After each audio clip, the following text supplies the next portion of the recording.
and the afternoon business show ever. It's time for the stock market report for today, the 17th of August, 2021. I'm Mr. Justice here with me in the studio to take that report. And immediately after that report, we'll go into the investors education series, and we have a special guest in the studio. But to sustain our suspense, I'll introduce our guest right after the report. Over to you, Mr. Charles. Yeah, thank you very much, Gina. I hope this is not an ambush. I didn't know you had a guess. I was supposed to take a investor education, but no problem. We know all the guests that you have been bringing here are the guests that will speak to the issue that is currently trending.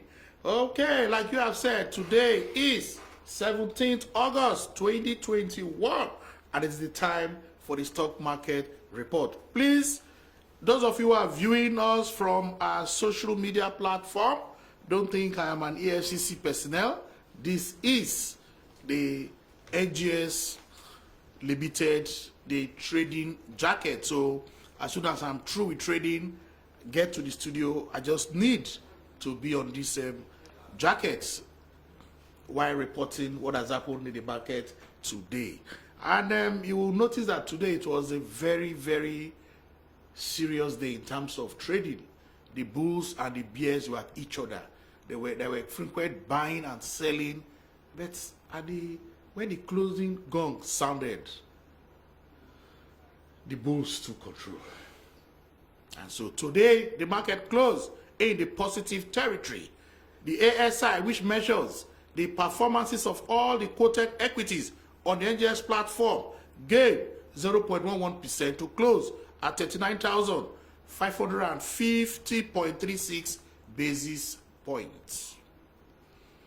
At the close of business today, the total volume that exchanged hands was 101 million units, valued at about 3.1 billion naira in over 3,000 deals.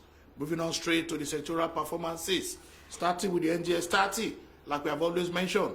NGS 30 is that index that measures the performance of the 30 most capitalized and liquid equity on the NGS platform.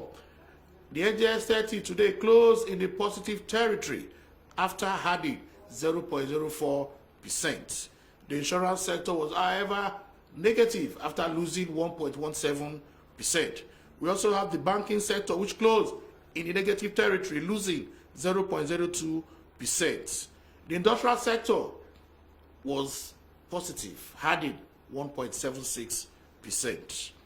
Oil and gas and consumer goods were, however, negative as they closed in the southwards direction, losing 0.15%, 4.16% respectively.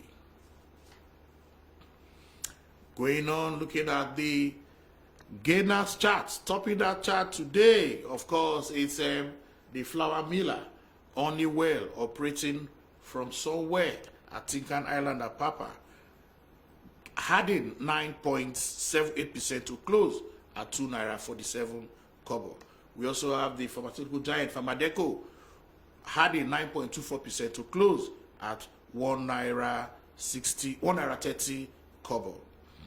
Wema Bank was also on that list. That's one of the oldest banks today in the country, adding 3.7% to close at 84 kobo. We also have another pharmaceutical, that is Nimet, adding 3.66% to close at 1 naira 70 kobo. Dangote Cement, the leader in that industry, also made the 5 top gainers today after adding 3.31% to close at 249 naira 60 kobo. Other gainers on that chart, you have UACN. Moving on straight to the decline of the losers. Topping that chart is Score, after losing 9.74% to close at 1 naira 76 kobo. We also have Nestle Nigeria PLC, losing 9.09% to close at 1,400 naira. FTN Cocoa, operating from Ibadan, also lost 8.51% to close at 43 kobo. Chip PLC also made that list, that is Consolidated Hallmark Insurance, which lost 8.16% to close at 45 kobo. We also have another insurance company there, Linkage Assurance, losing 6.35% to close at 59 kobo. In the news, of course, we mentioned it yesterday, the this is no longer PIB, is now PIA. That is the Petroleum Industry Act. That is already a law.